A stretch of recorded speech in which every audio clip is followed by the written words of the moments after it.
Thank you for joining DRI for our first webinar dedicated to Asia and Oceania. I am Rakesh Pandey of DRI India, and I'm pleased to be our moderator for this event. During today's webinar, we will be discussing the latest trends and issues facing resilience professionals. Our first speaker, Patrick Alcantara, will discuss the latest risk and resilience trends in Asia and Oceania from a Future Vision Committee. In his presentation, he will give an overview of the most pressing economic and political concerns facing resilience professionals. Patrick has more than 10 years of experience in research, insight, and strategy. He currently leads Future Consumers Trends work at Telefonica UK, which feeds into innovation and proposition development. He is also former head of research and insight at Business Continuity Institute, where he considerably extended the resilience industry's evidence base. He has also managed research studies on behalf of organizations such as former UK Department for Business, Innovation and Skills, PricewaterhouseCoopers, British Standard Institution, SAP, and the World Health Organization.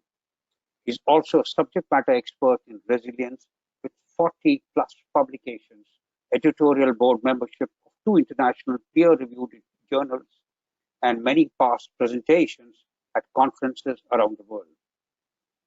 Patrick will be joined by Seong of Marsh Risk Consulting, who will share the presentation on the risk and organization landscape and trends in the region.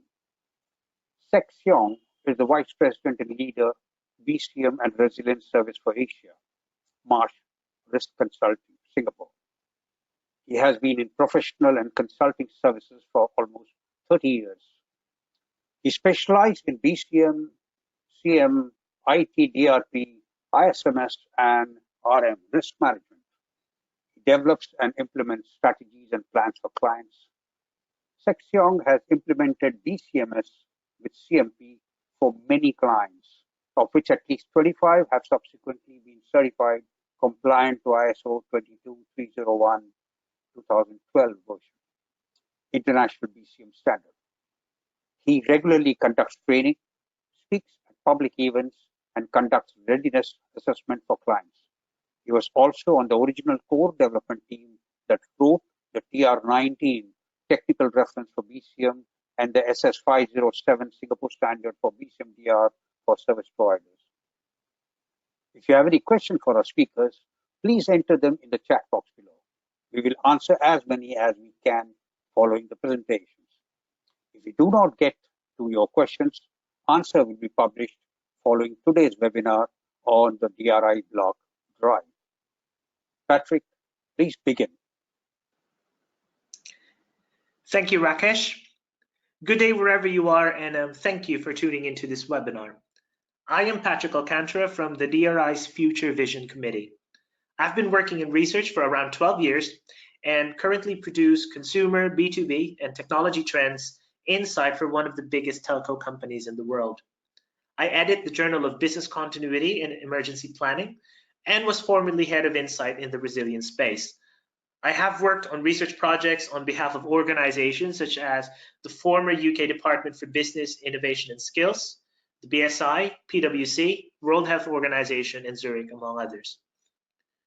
So today we will be discussing risk and resilience trends in Asia and Oceania. And I would like to thank the DRI for organizing this webinar. Today's webinar primarily draws upon the 4th annual DRI International Risk and Resilience Trends Report, which you can download at the DRI website. We will have a deeper dive into risk and resilience issues that practitioners in both regions are concerned about, and feel free to send us your questions as well as your feedback. So here are the headlines. Number 1, political and economic risks dominate thinking among organizations in both regions. Other regions regard technological risk as top of mind. This is an interesting divergence, which may be attributed to particular concerns about regulation as well as its impact on industry. as well as fears about an economic slowdown and the resulting contagion, which may have a negative effect on both industrialized and emerging economies in the region. Number two, the ongoing US and China trade war will have considerable consequences to businesses and would likely contribute to slower economic growth. As this continues, there is a likelihood that economies who export commodities and raw materials to China might be impacted negatively by the slowdown in trade caused by increased tariffs and barriers to entering the US market. Number three, extreme natural disasters are regarded as the most probable and most likely to have significant impact on organizations in both regions. Many countries in the region experience considerable loss due to natural disasters on a regular basis, which is often factored into planning. Extreme weather episodes, which are now becoming more commonplace, further contribute to this loss. Number four, following their European and North American counterparts, the consequences of severe data breach are beginning to be felt in the region due to rising penalties. Recent fines to organizations such as British Airways and Marriott set the scene towards increased scrutiny of companies, and consumers are becoming less forgiving of brands that disregard their privacy. Number five, risk and resilience professionals have a key role in helping organizations navigate through these headwinds, but many feel that senior management has to shift from compliance to resilience. The consolidation of research disciplines might help in this regard, but there are also opportunities to reach out further to other stakeholders such as brand, marketing, and finance in order to put resilience issues at top level.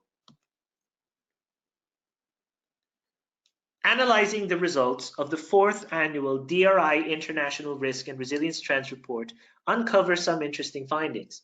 For example, political and economic risks are top of mind in Asia and Oceania, a considerable divergence from other regions which rank technological risks at the top of the scale.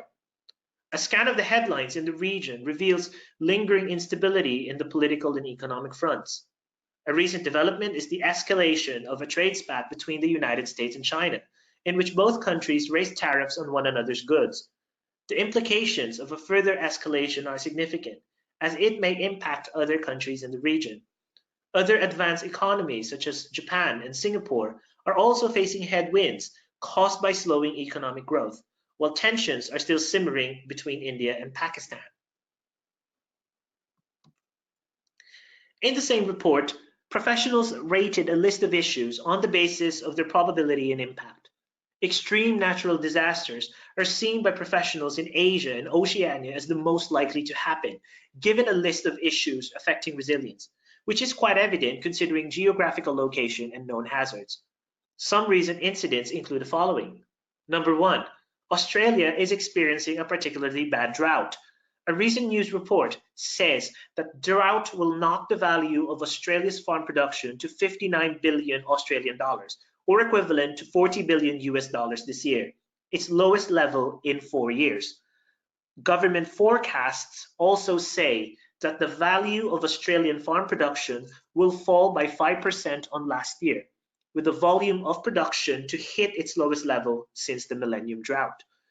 In the latest agricultural commodity outlook, it has been predicted that net farm incomes will fall by 12% on last year, with export earnings expected to dip to 44 billion Australian dollars, which is equivalent to around 29 billion US dollars.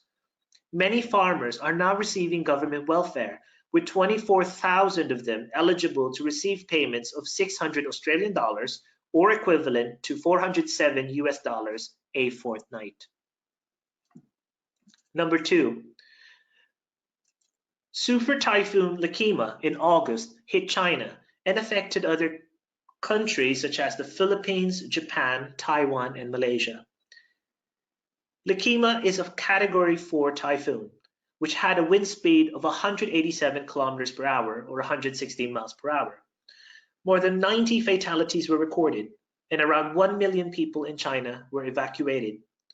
Typhoon Lakima's impact in claims is expected to exceed $855 million, or equivalent to 6 billion Chinese yuan, according to catastrophe risk modeler Air Worldwide. Number 3, recent Indonesian forest fires have resulted in a toxic haze, which has turned the sky blood red in some parts and has also spread on to neighboring countries such as Malaysia and Singapore. This year's fires have been the worst since 2015. Schools were forced to shut across Malaysia as smoke from its neighboring country clouded the skies, while Singapore was also shrouded in haze during the weekend's Formula One motor race. About 40 flights have been cancelled in Indonesia alone due to poor air quality, and the United Nations have warned that almost 10 million children are at risk from serious respiratory infections caused by the toxic air.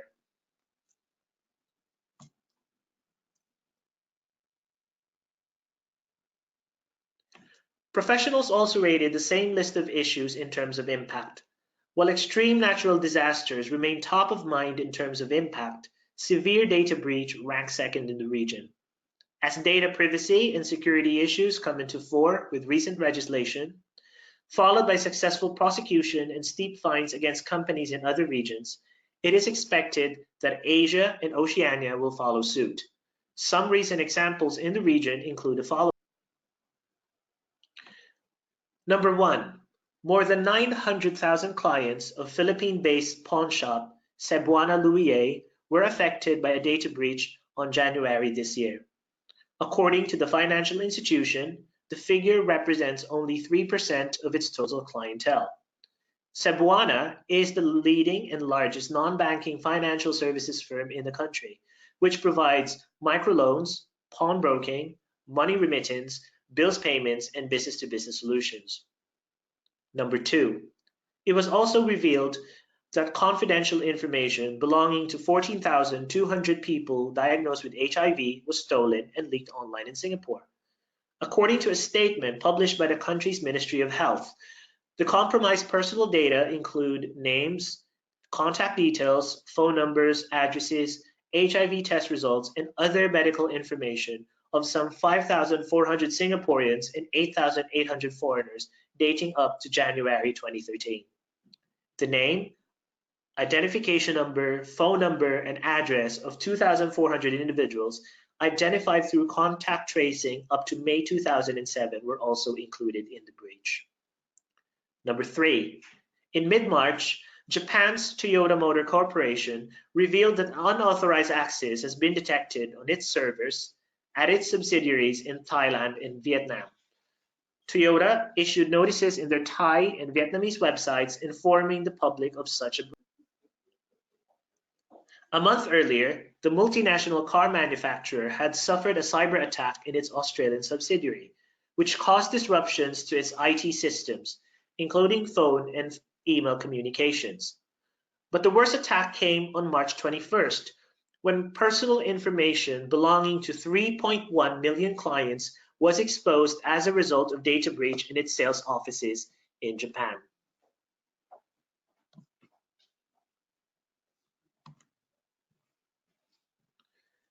Overall, regional results mirror the top issues revealed by the Global Resilience Index. These top issues are: number 1, accidental major IT disruption; number 2, severe data breach; number 3, extreme natural disaster; number 4, deliberate major IT disruption; and number 5, critical national infrastructure failure. Key insights from these overall results include: number 1, technological risks are still top of mind and most likely to disrupt operations. It seems that data privacy and security appears to be more prominent in many organizations due to the step change in regulation in other regions, such as the General Data Protection Regulation, or GDPR, in the European Union, and similar legislation in the United States, such as the California Consumer Privacy Act, due to take effect in January 2020. Recent fines to companies falling short of GDPR, for example, include British Airways, which was fined $230 million after compromising the details of 500,000 customers following a website failure. UK regulators also recently fined Marriott Hotels $123 million following a breach exposing the details of 339 million guests. Number 2, mitigating against impact of natural disasters will be key. For one, extreme weather conditions such as prolonged intense rainfall have been more commonplace with a corresponding increase in mean global temperatures. The 10 warmest years on record have all occurred since 1998, and 9 of the 10 have occurred since 2005. 2018 was the 4th warmest year on record. Climate change will likely impact businesses and may produce shifts in managing and mitigating against similar risks. Number 3, threats to critical national infrastructure are a growing concern. Recent incidents in other regions demonstrate how substantial disruption may occur in the aftermath of attacks to CNI. The bombing of oil refineries using drones in Saudi Arabia, which affected the kingdom's oil production and caused a momentary spike in global prices, come into mind. Drones were also implicated in a recent incident at Gatwick Airport in the UK, which disrupted hundreds of flights and affected tens of thousands of passengers. As barriers continue to fall in weaponizing cheap equipment like drones, offer hostile actors and criminals opportunities to attack critical national infrastructure. Cyber attacks are also a cause for concern, with NATO recently stating that similar attacks can trigger Article 5, which mandates collective response, meaning a cyber attack on one NATO country will compel other treaty countries to come to its aid. We anticipate further headwinds in 2020 as geopolitical, security, and regulatory issues, as well as the increasing impact of natural disasters, will continue to affect resilience among organizations in the region. Number 1, the further escalation of the US-China trade war may have knock-on effects in the regional economy, which may hit commodity exporters like Australia. A KPMG report reveals that Chinese reliance on Australian commodities as intermediate inputs for the production process puts the Australian economy at risk. Assuming a full escalation of the US-China trade spat, but without contagion, meaning other countries will not be following suit, economic modeling projects a 0.5 contraction in GDP to the Australian economy after 4 years. Of course, there are also other countries who may benefit. A recent report by the Asian Development Bank shows that developing countries which export goods to the US, like Bangladesh for textiles and Vietnam for electronics, might benefit from this trade war. In fact, Bangladeshi exports to the US have increased by 13%, while Vietnamese exports have jumped by 33% in the first half of 2019. The same report also suggests that Malaysia, Thailand, and the Philippines might come out as winners too, as the US-China trade spat is redirecting trade across the region. Nonetheless, the economic effects of a prolonged trade war might result to a slowdown of the regional as well as the global economy, even if individual nations might benefit in the short term. Number 2, recent incidents elsewhere involving vital installations such as airports and oil refineries show the vulnerability of critical national infrastructure. Similar incidents won't be far-fetched. We have touched upon recent examples in other regions where drones have been used to disrupt flights at Gatwick Airport in the UK and to bomb oil installations in Saudi Arabia. A 2018 report by the UK Parliamentary Joint Committee on National Security Strategy suggests that other critical national infrastructure might be vulnerable from other attacks as well. State actors are becoming sophisticated in cyber attacks, as evidenced by the attacks on the Ukrainian energy grid, or stealing $81 million from the Bangladeshi central bank via the SWIFT system, or even the theft of sensitive state and commercial information. Criminal elements are not far behind too, and they are also stepping up attacks. And to further complicate matters, the risk of proliferation is increasing as both state and non-state actors can buy more sophisticated tools and techniques in, quote, a highly developed market. This presents challenges to governments and private industry in the region and would likely require a coordinated strategy and response. Because many Examples of critical national infrastructure across the Asia Pacific and Oceania are privately owned, such as transport systems, energy grids, and financial services, coupled with a relatively lower collective baseline of preparation against attacks. This will be an issue for years to come. Number 3, penalties for data breach will be steep, with companies also facing increased scrutiny from the regulators and the public. Judging from recent fines slapped on companies such as BA and Marriott in other regions, it seems that regulators are likely to continue to impose steep penalties for companies in order to set an example and push the private sector towards compliance. The increased onus on companies, especially top management and key individuals, would certainly pick up the pace in terms of ensuring compliance with stricter data protections. In turn, the increased awareness among the public, especially in the light of recent incidents involving Facebook and Cambridge Analytica, for example, have brought in a growing consciousness of one's data footprint and how to manage it. Consumers have become less forgiving of companies who do not comply with data obligations. In the past, if the side of your CEO apologizing on TV and promising to be more careful might work, it won't now. There is a growing number of consumers who would simply refuse to share personal data or not deal with companies at all if it's not made clear to them what their data is being used for or what are the steps companies are taking in order to safeguard their personal data. This also coincides with a growing consciousness of personal data having value, and consumers are wising up to sharing their data in exchange for tangible. Number 4, the impact of natural disasters will grow with rising urbanization and climate change. Key issues include ensuring supply chains are sound and resilient. We have recently reached a tipping point where more people globally are now living in urban rather than rural areas. A dataset launched by the United Nations last year reveals that 90% of the increase in urbanization is concentrated in Asia and Africa, with countries like India and China. The concentration of people in urban areas present challenges, especially as natural disasters disrupt food supply, transport, communications, and others. Climate change is also happening now and will present significant implications to the Asia Pacific and Oceania regions in years to come. Global annual mean temperatures have risen by 1 degree from 1880, as tracked by the NASA Jet. If current warming continues unabated, the Climate Action Tracker projects that global mean temperatures will rise by 4.5 degrees by 2100. Current policies would see an increase of 3.3 degrees, while abiding by current climate pledges, the Paris Agreement being an example, will see an increase of 2.9 degrees. This has significant and disproportionate impacts to countries.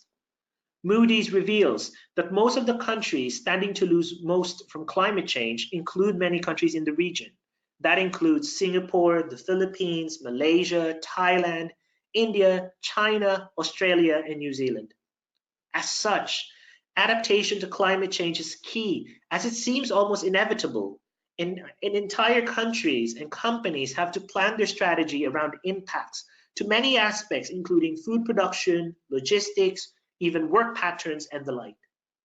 Urbanization and climate change would likely compound the impact of natural disasters and would affect supply chains significantly.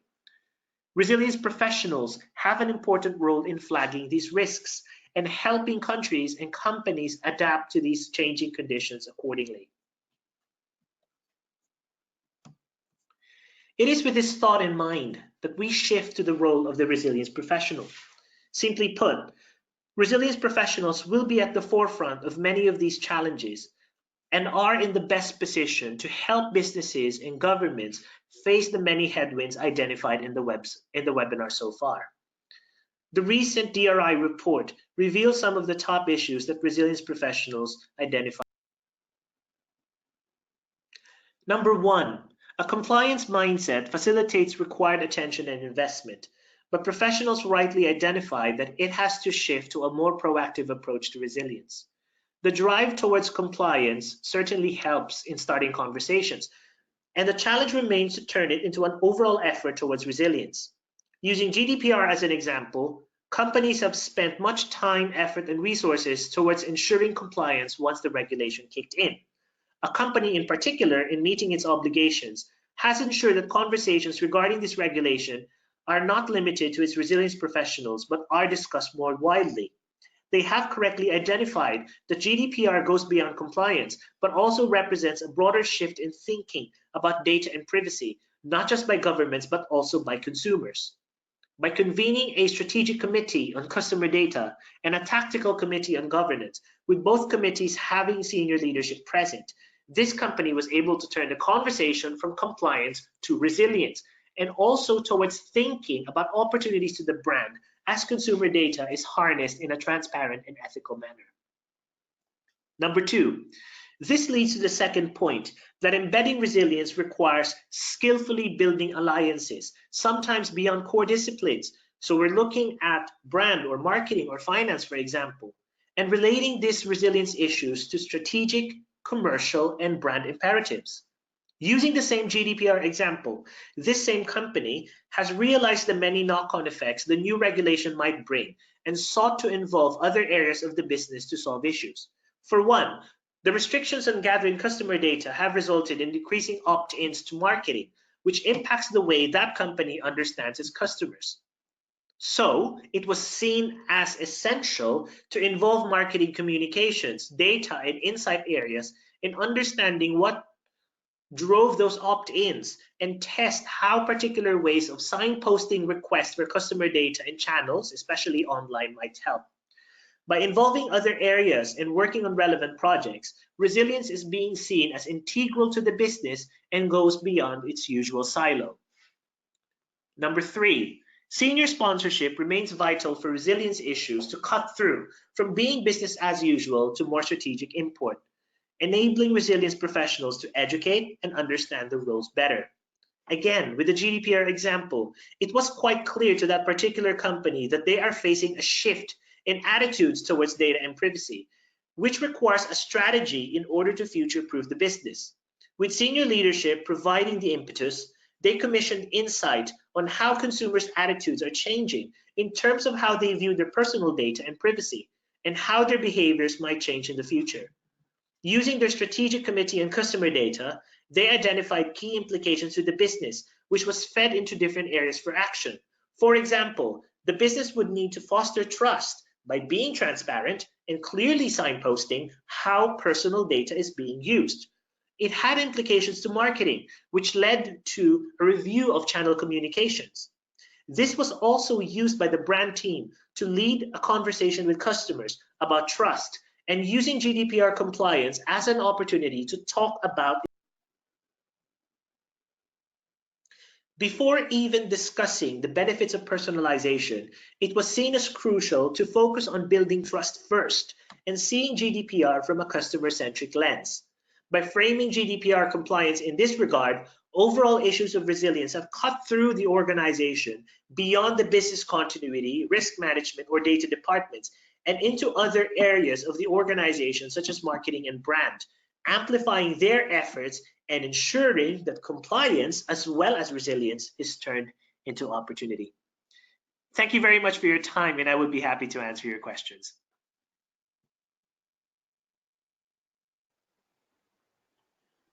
Thank you for the thoughtful presentation. We will now be hearing from Seong.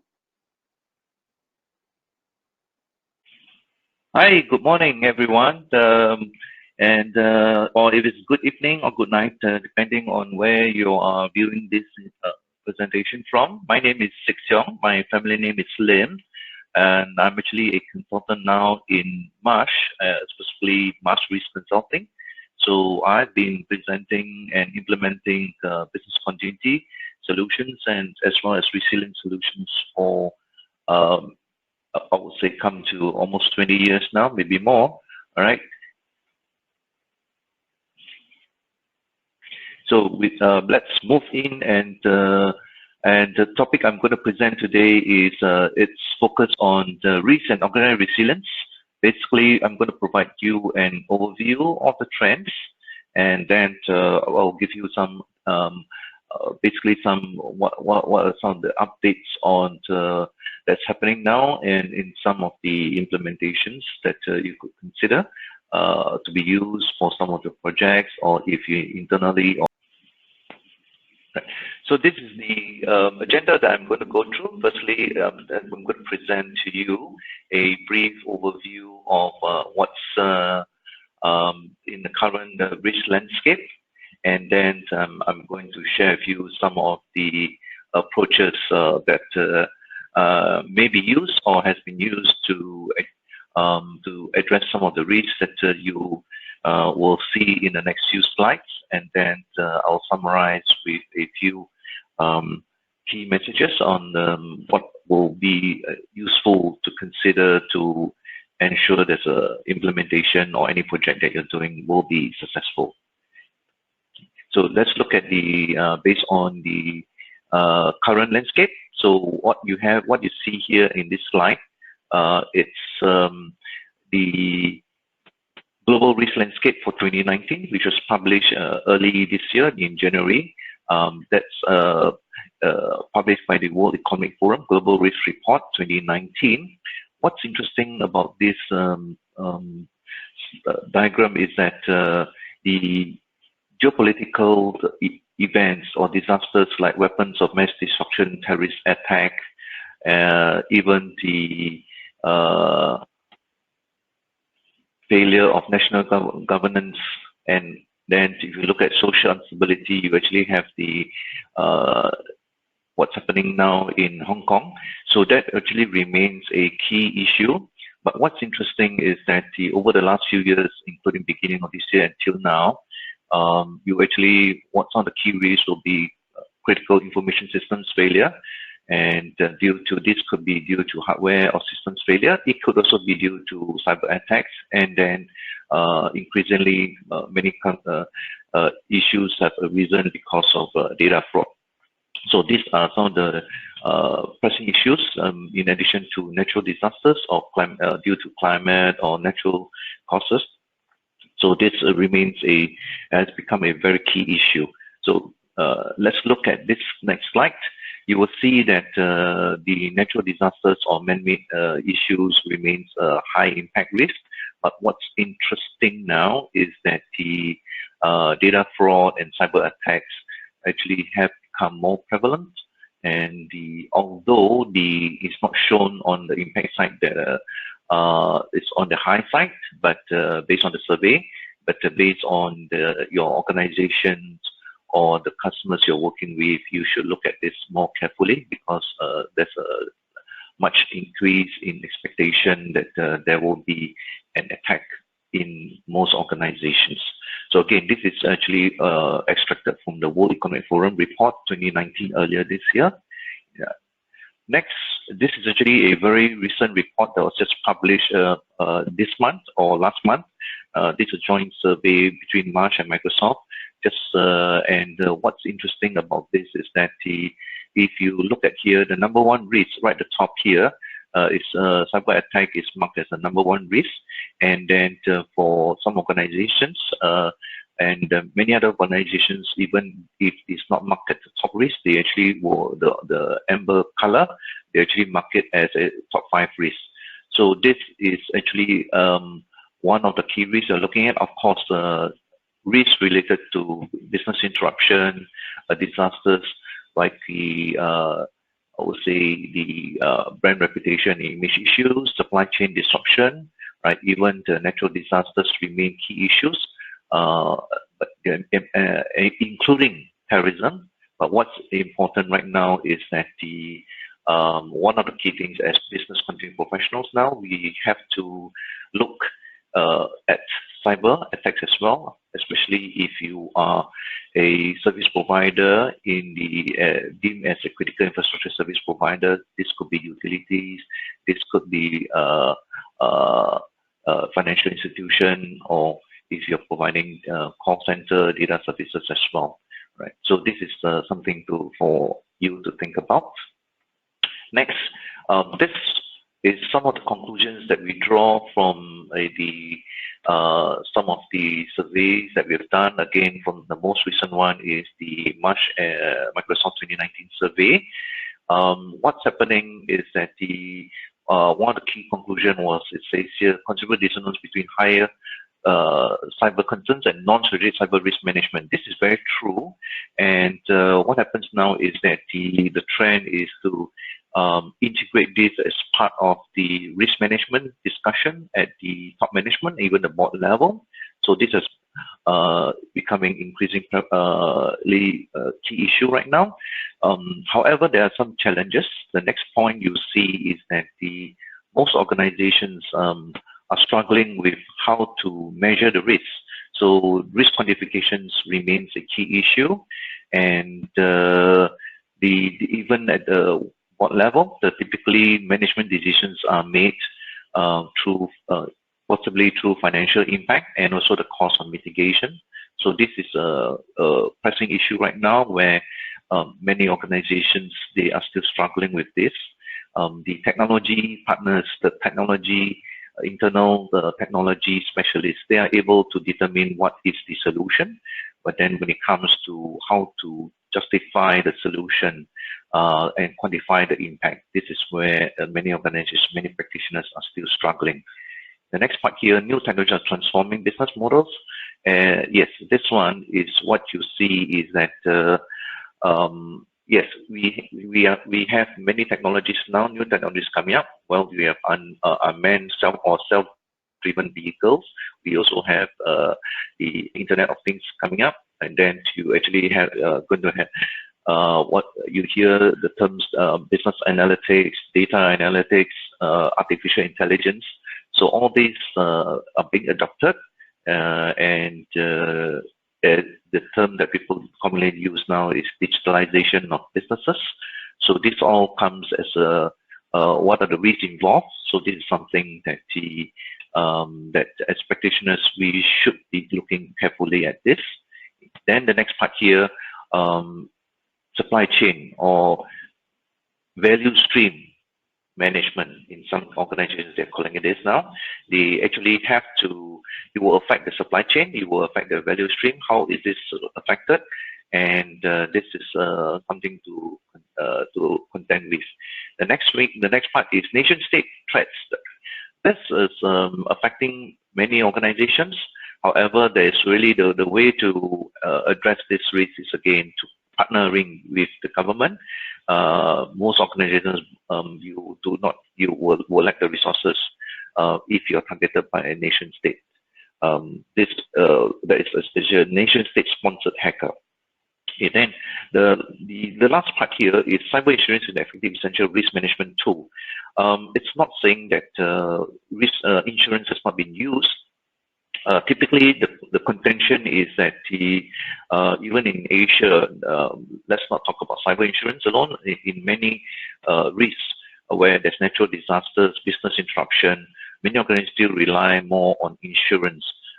So they do look at insurance. Unfortunately, the insurance by itself as a risk management or risk transfer technique by itself is inadequate. It needs to be combined with the other factors as well, where you actually quantify the risks and then you actually analyze and decide how much risk to retain, how much risk to transfer. So this is something that is ongoing, and the conclusion actually reinforces what I've been actually encountering in many of the situations. Next slide. This actually is related to the earlier slide, where in Asia happens to be one of the early adopters of the communications, especially internet and data connectivity through mobile phones. Well, reasons are mainly because we are geographically very challenging. So connectivity using mobile phones is one of the ways to get around this issue. Again, this is an example, a good example of a technology being adopted, but there are risks as well. And the other part here, if you look at this, is another aspect here, you will see is the Internet of Things. Definitely, as a practitioner, we can't stop the technology being adopted. We will be part of the the evolution. So one of the things is that we need to be aware of how is it going to evolve and what we can do. Say, for example, in globally, the projection was back in 2015 was 4.9 billion adopters. Now, if we reach 2020, it's supposed to be 25 billion adopted implementations. So this is actually a survey done much earlier. That's why you see it's 2015 to 2020. But the message is that we have to move with the technology. We have to accept new technology, but the thing as practitioners is how do we actually help the organizations to understand the risk and then how to mitigate the risk. And this is another slide that was actually the research was done a couple of years ago and published. So it shows the Asia is actually much in terms of cyber attack. We are much less prepared, although many organizations, especially the FSIs or the critical infrastructure service providers, they are gearing up. But again, many organizations are still lacking behind in terms of being ready to respond and contain cyber attacks. Okay. So we're going to go now to look at the key principles and approach to resolve some of these challenges, right? So the first one is very important. We already have the BCM international standard as well as the Information Security Management System international standard. There's a 22301 and 27001 respectively. So this actually provides a very good framework that can be used and adopted. So what's happening right now is that the key objectives are still relevant. Even the definition, if you look closely at the definition of BCM in the 22301, the focus has always been organizational resilience and also building, right, implementing effective responses to safeguard the interests of key stakeholders as well as protect the brand and revenue and of course the value stream activities. So this is some of the key things that we should look at adopting the standard, especially these two standards which are being used widely right now. Okay, then the next part is another standard that is typically out is related to the NIST. So this is actually a conceptual view of what's the typical implementation right now. As practitioners for BCM as well as ICT disaster recovery, it's important that we understand what is the response when there's a cyber attack or potentially a cyber attack. So firstly, of course, is the first part here is to prevent, and then when the attack comes, right, then you actually have to go into the post event. So before the attack comes, you actually identify the risk, then you build the defenses, and of course, there will still be an attack. And when there's an attack, how do you respond? And then once you contain and stabilize the issue or the risk, then you actually look at consider how to recover the business, how to recover the critical systems, how to recover the data. So and as part of the ongoing process, which the NIST has also adopted, which is aligned to the 27001, is how do you learn from this attacks and then to further strengthen your defenses, further strengthen your incident response and the recovery process. So this is something that is important now as practitioners to know. What's also important is that the key challenge now is how do you integrate all this to the BCMS. And so this is an ongoing discussion. One area is actually how do you integrate the response together? How do you do the escalation? And then how do you actually activate the disaster recovery for the ICE to recover the critical systems? At the same time, how do you actually further resolve some of the cyber attacks? So this is something as practitioners, we should be looking very carefully into this area. Another aspect is that traditionally, yes, well, when they actually implement some of these solutions, it's still very much silo-based, based on information security or cyber security. Not much integration has been made with the rest of the business. So the trend, however, is to, in many organizations right now, is to adopt a enterprise-wide risk and resilience strategy, which means the cybersecurity incident response has to be integrated with business continuity crisis management as well. So this is on the right side, you see is that the view is that firstly, you will again continue to build the defense around the organization. This is your perimeter defense, implement policies, implement procedures to minimize the possibility of an impact on the systems. The systems can also be your infrastructure systems, like your control systems, or even the devices that remotely controls switch gears or control manufacturing equipment. So that's your first line of defense. And then the second line of defense will be when there's an incident, how do you actually isolate the incident? And then at which point do you involve the senior management team to manage the crisis? And at which point do you actually have to communicate the crisis? And then if there's a disruption, how do you activate the business continuity? So all this has to be part of the integrated response. Many organizations are going towards this direction right now. Next, you will see is that a key challenge that companies face right now is what is the impact? What are the categories of impact? How do you justify the impact as against the solution to mitigate the impact? So many organizations actually have difficulty trying to quantify the solution and the impact. And this is very real. Many organizations actually are still in contention about this. The good news is that as practitioners, we have been implementing business continuity solutions. We have been implementing ICT disaster recovery solutions, and we actually, one of the key areas that we actually have to look into is the business impact analysis. Right, and so we actually have the tools. We actually have the skill set. In fact, many of us have been looking at business impact for a long time. So the tools that we use for the business impact analysis for business continuity can be used to determine and quantify the impact in this area as well.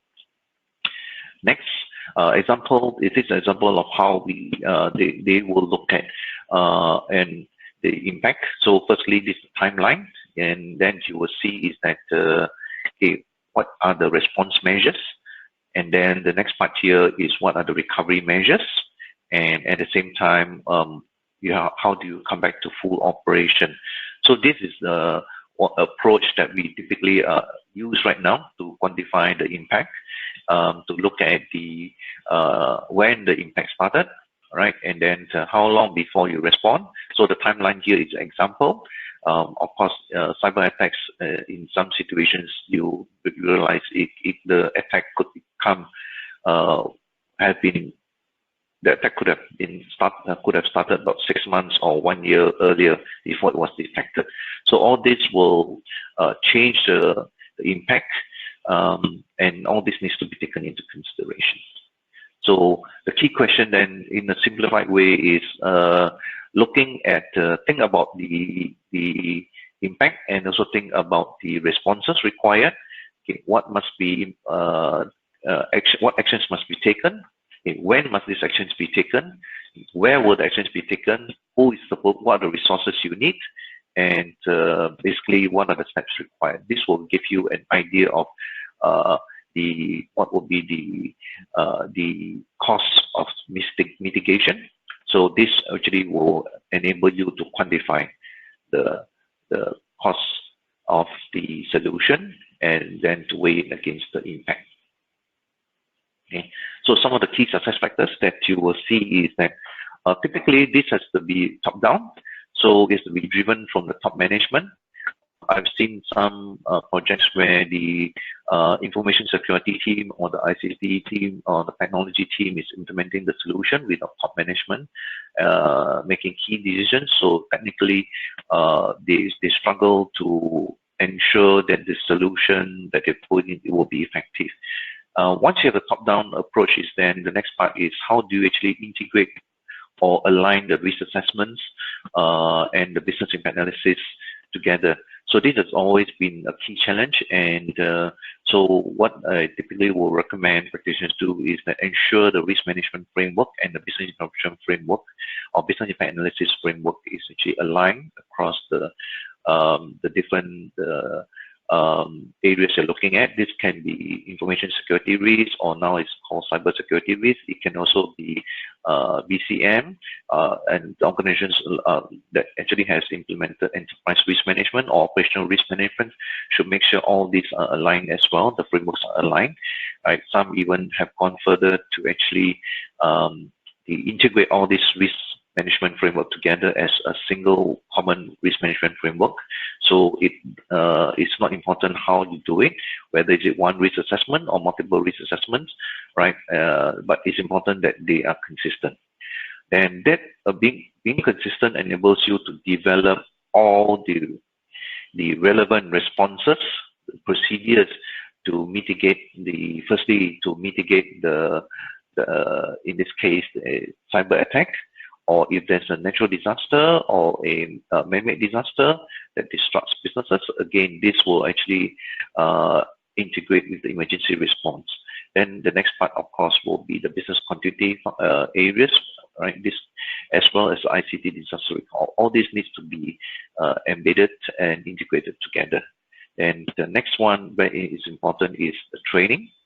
And also ensuring that the staff assigned responsibilities understand their roles and responsibilities, as well as are equipped with the right skill set to execute the plans and procedures when required. And the next important thing is how do you actually measure the effectiveness of your program, the effectiveness of the strategy that you put in place, and how effective will be the procedures. So this, the last part is also important. It's actually part of the process to ensure there's continual improvement. Okay. So one of the key areas that typically is adopted right now is progressively look at the complexity of a situation, of a risk, right? And then to increase the capabilities at the same time. So one of the examples will be typically right now, organizations are looking at is for cybersecurity. They are ensuring people are more aware of the possible potential attacks. They're conducting trainings as well. Then many of them are actually preparing desktop exercises to walk people through and integrate the responses. And then they are actually looking into conducting desktop exercises to reinforce the coordination process, to reinforce the knowledge and the procedures as well. So last but not least, this is just a quick introduction of my credentials. So this is more for your viewing. All right. With this, I thank you so much, and thank you for your insight, Seong. We will now enter into our question and answer period. If you have any questions for our speakers, please enter them into the chat box below. We will answer as many as we can following the presentations. If we do not get to your questions, answers will be published following today's webinar on the DRI blog drive. Our first question is for both our speakers. What do you consider to be the greatest risk facing the region, and why? Thanks, Rakesh. Good question. So I think that the biggest risk facing the region is still natural disasters, as well as extreme weather episodes. We have provided some examples earlier of how these incidents affect not just organizations, but actually regions and countries. I know that in the region, it's more or less factored in already, but I think we cannot still underestimate how these particular incidents can certainly affect not just our organizations in terms of the immediate disruption, but also how it affects our supply chains. To a certain extent, it also affects critical national infrastructure because, if you have, like, say, an extreme weather episode, that might affect vital installations such as, say, airports or transport systems. I think the greatest, I would say, I guess the greatest risk in that regard is because a lot of these installations are also privately owned. There is a challenge in terms of having that coordinated response with governments, and I think the challenge really for organizations in these particular areas is to actually work out a coordinated strategy with their governments in order to mitigate any impact of these risks when it does happen. Thank you, Patrick. Seong. Right. Well, what's facing what's the major risk facing the region? The interesting part is that although cyber it's becoming a key issue right now for many organizations. What as a practitioner I will still focus as a primary issue or to mitigate is the risk of natural disasters, because Asia is in a zone where there's many locations are still faced with the natural disasters. Well, this can be typhoon, right? As you can see, some of the issues happening in Japan, Taiwan, even the eastern part of China, as well as Korea. And then further south, well, even in Singapore and southern regions here, we do have the haze of technically this time round is not so severe, but we have to contend with that. And then around the region, of course, there's always earthquakes and volcanic eruptions. And then in the southern part, there are many regions that are still prone to floods, landslides.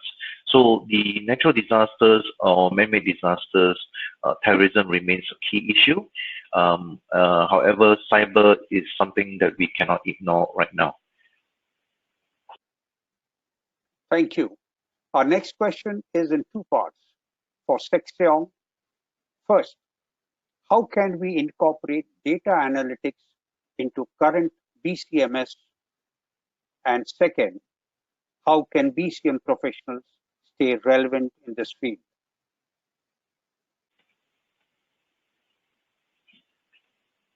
Right. So the first part is how can data analytics be used in BCMS? In many situations right now, it's been used specifically for the area of analyzing risk, and many of them do actually look at the potential business interruption as well as potential for property damage, physical damage to facilities. And we actually do, many people are using this to analyze based on the data I have, or even floods. So another areas that is typically used right now is there are natural disaster databases where we actually use it to look at the risk. But having said that, that's as the current focus. What I think or like to see is that because when we're looking at BCMS, some of the key questions that always comes up is, yes, you actually have the recovery time objective, you actually have the activities based timeline. So then the question then begs will be, how effective is it? How do you measure it? How do you actually justify that it's effective? So what I feel is that with analytics, right? If we can measure it, and then across within the organization as well as across multiple organizations, we can actually set a benchmark. Having said that, The challenge then will be to actually have the data available, and it's not just Asia. I think worldwide, this part is still getting the data to analyze and determine the effectiveness of the BCMS performance will be good, but it still remains a challenge because data is still it's still a challenge to collect the relevant data. Okay. So the next part of the question is, well, how can the practitioners ensure that we remain relevant? That's how I interpret the question. So what I would encourage all practitioners to do is that always ask yourself, what are you going to learn, and then how do you apply what you have learned. Never be contented with what you currently are doing. For example, the typical example that we can look at is cyber security risk. Well, if you look at it 10 years ago when we started, is it going to be a big challenge? Then back then, 10, 15 years ago, nobody was very much concerned about cybersecurity. It has always been there, but it hasn't become a key challenge. But right now, as practitioners, we know that it could disrupt businesses. We know it could affect the reputation and branding. Right? We could affect the value stream of your business partners and customers. The key thing is that as practitioners, we have the basic skill set to analyze the business interruption impact. So that's the business impact analysis process. Since we have the skill set, we actually can value add to organizations. So the first step, my advice would be to work with your internal as well as external partners to guide the organizations on analyzing the impact, and then work with them to devise the strategies to mitigate such risks. And we are ready for that. We have the skill set, but at the same time, we can learn by implementing new processes, by implementing new solutions to mitigate the current as well as future risks as well. Right. Thank you. So back to you. Thank you. Our final question is for Patrick. What is the best way for an organization to make sure that they are in compliance with GDPR? Good question. I mean, from experience, compliance is certainly seen not just as the responsibility of one area.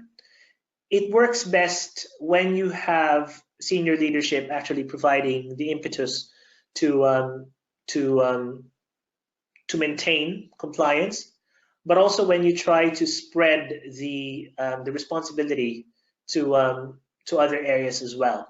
I think the example that we have given in the webinar earlier about GDPR compliance for one company was they had a strategic customer data committee, which then looked at the not just the compliance aspect of GDPR, but also at its implications to the brand, as well as how people also view their data, as well as privacy. It was great that in that particular setting or in that particular setup, the company was able to bring together people from other areas, such as, say, network, or say marketing, or say data, as well as brand, because that was crucial to getting that buy-in, which is important in order to maintain compliance. Of course, when you get to a point where you are complying with the regulation, that would also have some knock-on effects on how your company does business. In the case of this particular company that we have used as an example, compliance with GDPR also meant a drop in opt-ins to marketing communications, and that was an issue that needed to be solved, because if you don't have enough people opting into marketing communications, then you don't have as much basis to know your customers better, and in order for you, and also provide personalized communications, as well as use it to provide bespoke services. So that was one of those knock-on effects that was looked at by the marketing team as well as the brand team, and was actually turned around in a positive way. It was used as an opportunity to talk to customers, actually talk to them about customer their customer promise, being open and transparent to customers, and actually framing that conversation around compliance as a way to be closer to their customers, which I think worked well, because when you look at the end of that process, you had more people actually understanding why companies ask for their data, and also they also had a bit of assurance as well that that particular company would take care of their data and actually use it in a way that's relevant to them and not necessarily just using data in some dodgy way. Thank you. That is all the time that we have for today. Thank you again to our speakers for joining us today. A recording of this and all our other webinars is posted on the DRI website. This webinar has been a production of DRI International 2019, all rights reserved. Thank you for your attention.